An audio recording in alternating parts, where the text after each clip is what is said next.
How reality TV houses are built to break people. On January 11th, 1973, over 10 million people tuned in to watch footage recorded from 35 Wooddale Lane. The advertisement for the show, An American Family, featured only the cameraman pointed at film stock of the house. The family was filmed as they went about their daily routine. Over the course of 12 episodes, the family of 5 that lived in the home completely fell apart, and the drama of their downfall made for exceptionally riveting television. You know there's a problem. What's your problem, kid? And I'd like to have you move out. Is this like the first reality show? I didn't even know they had this that long ago. It's just like that. Yet none of the events of the show, the infidelity, the divorce, none of it was scripted. The Loud family was instructed to live their lives as if there was no camera present. They were to do nothing differently than they would ordinarily. So, on the surface, nothing about the family or the house was changed for the show. Yet, the house becomes a really critical part of the show's plot. It provides the unrealistic expectations that the family's trying to live up to, especially the matriarch, Pat Loud, who's preoccupied with keeping it orderly.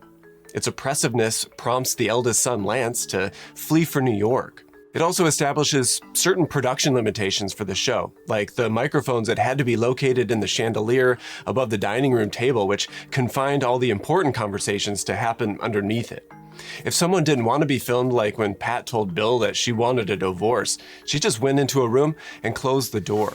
But if family members or anyone visiting the house were moving about, the production crew... It is way worse now. In shows like what? What are shows that have bad reality setups? Big Brother is the only one that I keep thinking of. Big Brother has a bad setup with the head of household. All reality shows basically try to pin people against each other through hierarchies. That's obviously through competitions, like in Survivor, where there's somebody that gets immunity, or in Big Brother, where you're head of household, you can't be eliminated, or veto, or anything of those sorts. But they always format houses to segment people to where they can talk secretively, but also are able to be heard from other rooms of the house, so you're never really private, ever. Crew would be there to capture it.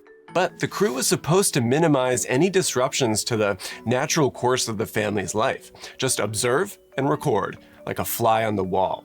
Technological limitations at the time, though, it meant that equipment was kind of scattered everywhere. The crew themselves became a part of the environment of the home, like good friends to the family. Yeah, it's not like today where they just have random security cameras that are panning and watching you and you genuinely do feel alone. Because in this, there's just 3 camera guys and a sound person holding a boomstick, just watching you talking to your husband about how you hate him and you want to divorce him. Family, or even family members themselves. So the house was... Well, I've been fucking Robert. What are you gonna do about it? The cameraman just goes, oh, shit. Under his breath. Oh, fuck. Oh, my God. He starts, like, shuffling back and, like, giggling. This changed for the show. But the next question becomes then, is that what led to the family's demise? I mean, it just so happens to coincide with the filming of the show. And in a sense, every reality TV show is like a social, psychological experiment. 39 days, 20 people, 1 survivor.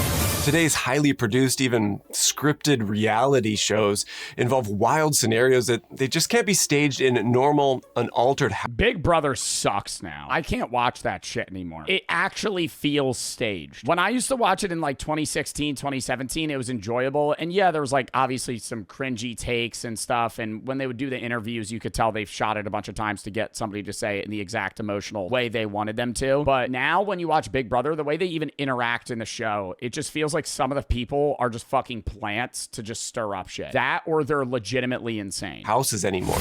It's a house like no other, where 94 cameras follow your... Whenever I watch Big Brother, they also only show 1 toilet in the entire... Actually, 2. They only show 2 toilets in the entire house, 1 in head of household and 1 in, like, the common bathroom area. And I always wonder where other toilets are, because there's no way they're making, like, 20 fucking people use 2 toilets. Every move, and 113 microphones capture your every word.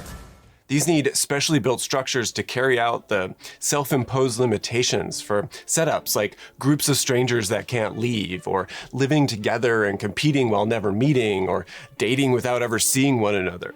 The architecture that enables these, they can be downright diabolical if you just analyze them on their face value as a place where people might live. So let's do that. Let's look at the domestic spaces of a few of these reality shows. We can start with the houses from the show Big Brother. They look normal-ish on screen, but their floor plans reveal the careful engineering and manipulation and the control of the participants that live here for weeks on end. In any other context, these could be read as torture chambers. The torture began for a group of 16 folks in August of 2023 when season 25 kicked off and they entered the house for the very first time. For the next 100 days, they lived in a specially built studio on CBS's Studio 18 lot in Studio City. We follow them as they exit the main staging area into the public zone of their new accommodations. The kitchen and dining are on the left, with the living room over on the right.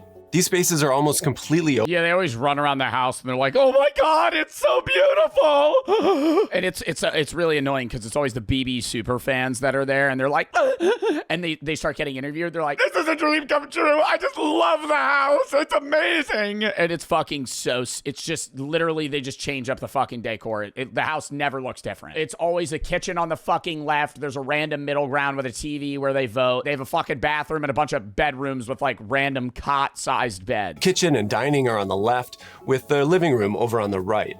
These spaces are almost completely open, with no corners. Literally, some of them are chamfered.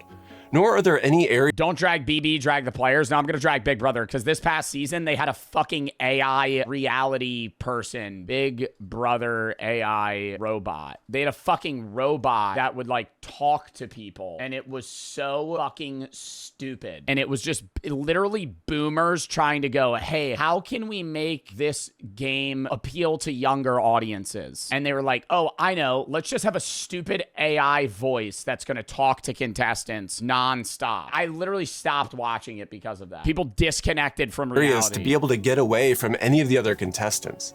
This layout forces interaction, and that stokes any latent. Yeah, it's so open concept that there's never any closed area where you could just chill. Every season, there's people that freak out and start crying and they want to go alone, and they'll walk into a room to like be alone, but it's a room with 8 beds. And so there will be literally like a man or it's usually a woman, but it'll a man or a woman. The guys usually have crash outs. The guys freak out, the girls cry on the show. That's just how it is. You could look back at the seasons. Most of the guys never cry. Most of the guys freak out and start screaming at each other and borderline fist fight and beat the shit out of each other. The women sometimes do that, but then usually go into a room and cry. And they'll be in the corner, like fucking sobbing, freaking out, right? Trying to be alone. And then Chad will walk in and be like, "Oh, forgot my water bottle.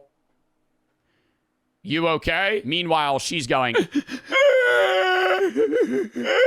like in a ball in the corner, and he's just like, "You good?" And then he'll walk out, and then it starts beef between them. It's not even like either of their faults. Potential for conflict by denying anyone privacy. Even the angles of the walls and the wood wall at the entrance, it kind of forces you to pick a side and then thrusts you into view of the cameras, which we see in the second episode when Izzy confronts Jared awkwardly right next to the rest of the group. Yes, let me tell you, I don't want you going home. The decor even reinforces this, with discordant elements being thrust together, divided by just a lightning bolt. This to me feels like the constant goal of the entire design, reinforcing division, encapsulation, and disruption. No, they want division, but they want it to be open. For you to have a private conversation, they want you to be able to be in view of the people that aren't involved in the conversation, which causes a struggle between contestants and makes them hate each other. If you had closed rooms, 2 people could walk into a room and have a conversation and nobody would give a fuck. But instead, you have to be having a private conversation 30 feet away from me, and I'm literally watching you look at me and talk about me. And then even when they are in a private room, they have to whisper so quietly because everything's just directly next to each other. Both physically and psychologically. The destabilizing interior furnishing and design, it continues into the bedroom, where everything is flipped upside down, which I don't think could be any more on the nose.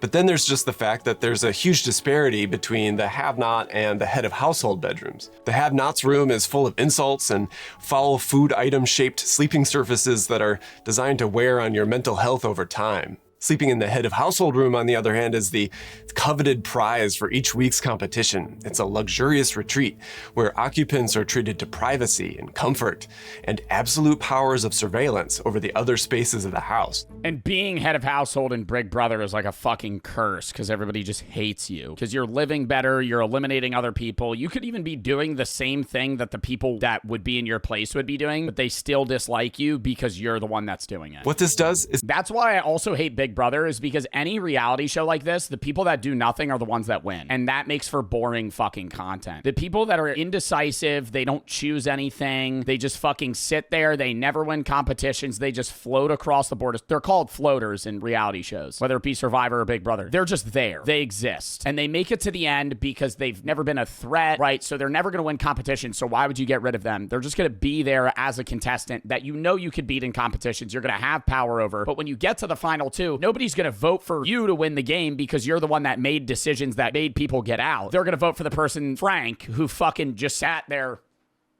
the whole fucking episode, the whole show for 3 months because they did nothing and they didn't offend anybody, so they want you to win. If I was in this show and somebody backstabbed me and they got me out, I'm voting for them to win if they make final two. Yes, I don't like them, but they fucking did the right thing. They won the game. They kicked me the fuck out. That's something that you have to value, and I feel like that also falls on the contestants for just being pussies and not voting for people. You should vote for the person that got you out to win. That's just how I feel. Is it creates a huge disparity between the individuals of the show, with a select few gaining access to greater levels of comfort and information than the rest of the people. And it's not even just how they set up the household. They handpick people to be in the show. And they do it more and more in every season where they get these fucking wackos that are older people that are going to be a motherly or a fatherly figure that are going to never win competitions, but they're going to command the board. They're going to stir things up and then they're going to get out, right? And that makes the show interesting because if you have a bunch of young people that are all just going to compete and play and they're going to mend well together, it'll be a fun competition. But the second they start adding random people, and it seems like when you watch Big Brother that they're just trying to grab every person under the face of the earth. When you watch Big Brother, they're literally getting every age, every race, every person, everything involved. They're trying to get, you know,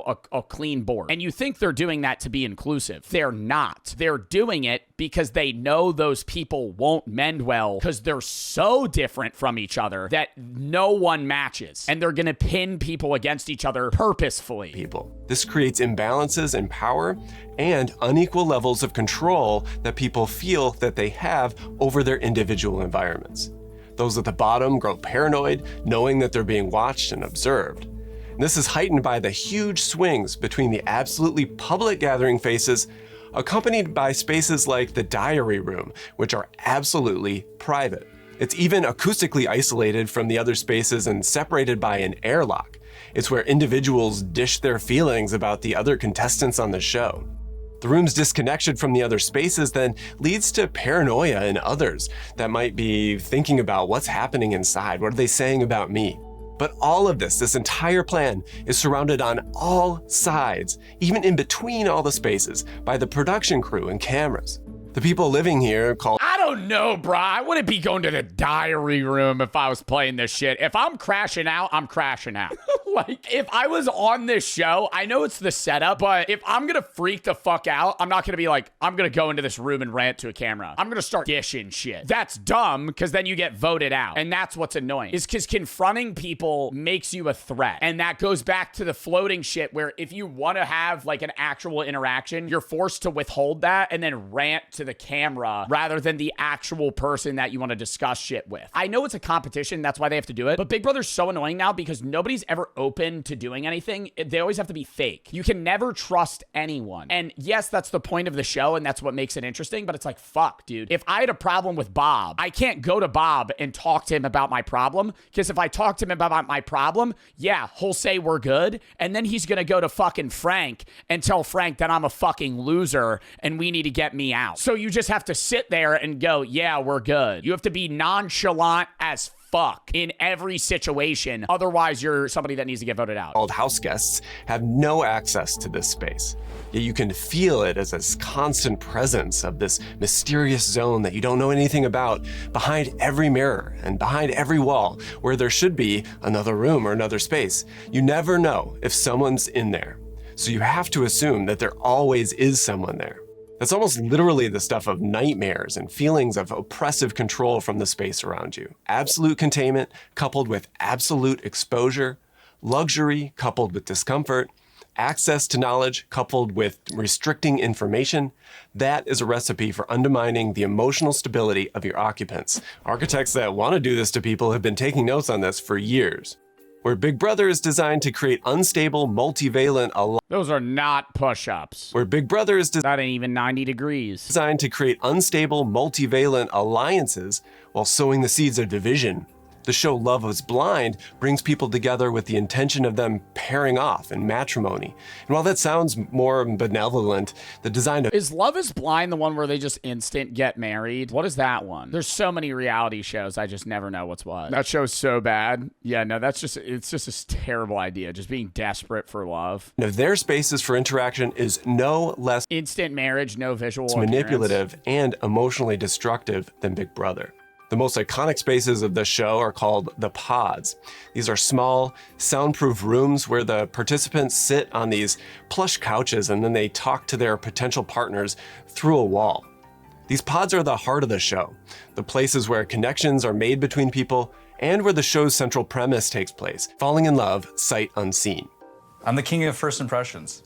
You've made a lasting impression. This is like so awkward. The whole premise of Love is Blind is like, oh, you'll love somebody regardless of what they look like. And a lot of that is true, but they kind of skew this by not getting like 4s, if I'm being honest. Like, nobody on Love is Blind is going to be fugly. And that's not me trying to be a dick. I'm saying like, they're not going to cast you if they think that you are hideous and that's just me putting it bluntly, because then they're going to leave. I don't think it's disrespectful to say that you could be attracted to somebody for their looks, because the first impression of somebody you have is what they look like. If you love someone, you should love them for who they are, not what they look like. But it's not disrespectful to assume that you should care what somebody looks like. The first thing, regardless of your personality or who you are biologically ingrained to judge someone off of how they look, what their face looks like, how their hair looks, what clothes they're wearing. Even if it's subconscious, you make a predetermined assumption off of someone when you meet them based on how they look, whether or not you're open to liking them. Now, Love is Blind takes it differently, where you already like that person's personality before you meet them, but then they could open that door and it could be somebody that you just genuinely find no interest in. And then that's going to be a problem. The pods create a unique It's not disrespectful to say that, in my opinion. Yes, I don't think that the person you're looking for needs to be a 10 out of 10 appearance-wise, in your opinion, hence the show's purpose. But at the same time, humans are drawn to each other off of attractiveness. That is just a animalistic tendency that we have. If you subjectively find somebody attractive, you're going to want to be with them. environment of isolated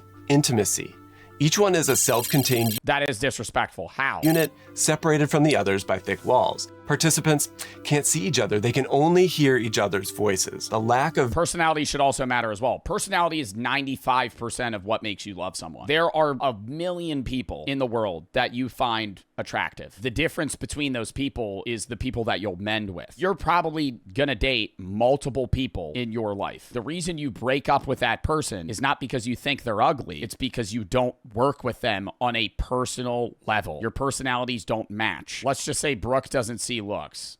So you're calling me ugly. You can train what you find attractive? Yeah, but what do you mean? Do you think it's possible to not care about what somebody looks like? Once you love them, yes. But you have to love them and see them first, right? Like, that's a big thing is, I love Brooke, right? I would never wish this upon Brooke, so I'm going to, knock on wood. If Brooke asked me this before, she was like, if I was bald, would you love me? Yes, 100%. I think Brooke is beautiful physically and personality-wise, regardless of how she changes. But it's not crazy to say if you have met someone prior, that is the case. But if you met them after they already look a specific way, you might not find them attractive. That's not absurd to say. visual cues forces them to focus entirely on the conversation, to be able to listen. Well, what if she was a worm? Okay, no. I hate that fucking stupid trend. Would you love me if I was a worm? Well, no, okay, because you wouldn't be human. It wouldn't even be you. You would be a non-conscious other organism. Is she a worm that can talk and that can interact with me, or is she just an actual earthworm? Because now she's not her anymore. Listen more carefully and to just express themselves more openly than they would otherwise. But this isolation away from other people also heightens the emotional stakes of the encounter. The sterile, minimalist design of the pods, octagonal, with soft lighting and a simple seat. And it's awkward as shit. When you meet somebody for the first time and you go on your first date, you're in a public setting. You're going out to eat. You're going bowling. You're going roller skating. You're doing something around other people to where you can casually get to understand each other. You don't have an intimate one-on-one alone first date ever. Eating arrangement, it removes any. Now we go to my place. That's a bad play, bro. If you're trying to date somebody and the first time you ever hang out, not even hang out, the first time you ever go on a date, you just hook up in your basement. That's not the play, bro. That's not a long-lasting relationship move. There it is again, no corners for somewhere to hide. Participants are pushed to confront their deepest insecurities while feeling safe, indulging in their intense emotional experiences. The blank wall that people are actually talking to, it strips away the usual social crutches of body language and facial expressions that we'd be gathering visually. But it's also like a... But that matters. Yes, this is supposed to be off of the looks, but how somebody presents themselves as a person when you're looking at them is something that you're determining whether or not you will enjoy them. A psychological mirror that reflects back to you your own emotions and projections. This all leads to actually having a heightened sense of connection with the other person, but it also creates space for misunderstandings and miscommunications. Participants actually fill in the gaps of this information. Yeah, because there's blank space in between words being said. And normally, if you're looking at me, you'll see that I'm laughing or I'm thinking, right? If you're asking me a question versus just no space and you're just going, oh, was that awkward? Did I say something wrong? Information that they're not gathering with their own assumptions and bias. It's like it's like when you see somebody type okay in a text message. Okay, period. Okay, AY. K, period. Are you upset? Are you angry? Are you just quick? Are you busy? Why are you typing that? Like, you can't tell. Which are coming from them. So this reflection of themselves, it makes them fall in love with themselves a little bit. I have done a decent job at expressing my feelings about you. After each emotionally charged session inside of the pods, participants return to a shared living space where they regroup with the other people on the show. This mirrors the same intimacy paradox as Big Brother, because as soon as they leave this cocoon of privacy, they're thrust back into a social setting that demands a completely different kind of interaction, an interaction that's more about social alignment and strategy. And here, the space is conducive to sharing and comparing experiences. It's like the ultimate rec room. It's filled with disarming distractions, activities, and lots of alcohol. The room makes people feel insecure, though, by creating multiple zones within the larger space. This leaves certain people out of certain activities, and it also leaves their back exposed to the group. The group time might build camaraderie and opportunities for mutual support between the people, but it also leads to individuals that might question the legitimacy of the experiences that they had while they were... Dude, like square tables. This is gonna sound stupid, but that's like an actual psychological thing. If you want to have a very like group-based activity, having a circle table is always better than a rectangular or square because you leave people out. If you have a circle, everybody's in the same direct eye line with each other versus you having to be more likely to talk to somebody. Like, you're all equally around versus you having to talk over other people. And it also leaves their back exposed to the group. The group time might build camaraderie and opportunities for mutual support between the people, but it also leads to individuals that might question the legitimacy of the experiences that they had while they were alone over inside the pods. Is this because of something she told you or something that you heard? Like, is this factual information? Once pairing off, though, from this closed-off world, the couple is put to the test from the reveal to finally the wedding. The reveal, it takes place in this comically long distance apart from one another, and the space requires traversing. This allows the cameras to capture every reaction as new information comes into focus for both the cameras and the reveal. On the other hand, the wedding thrusts the relationship into public scrutiny. So Big Brother is like this cocoon away from the world, and Love is Blind is like a cocoon away from the world, but then slowly introduces people back into the public life. So there's a kind of continuum here. On the other side of the continuum is Netflix's other hit reality show called The Circle, where public scrutiny is the primary ingredient of the social experiment all along. Isn't The Circle where everybody's anonymous and they don't know who they're talking to and they have to like battle between text messages and shit? And unlike Love is Blind's specially built isolation chambers, The Circle is filmed in an actual apartment building.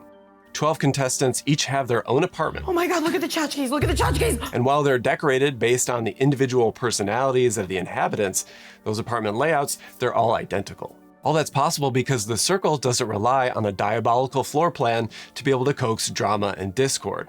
Instead, they have technology that does that for them. In fact, it's the advanced technology of small, remotely controlled cameras that we have today that makes it even possible for the show to take place in this unmodified apartment. Contestants, they all live alone in these apartments, and just like the other shows, they're not allowed to leave. Why do they always act so cringy?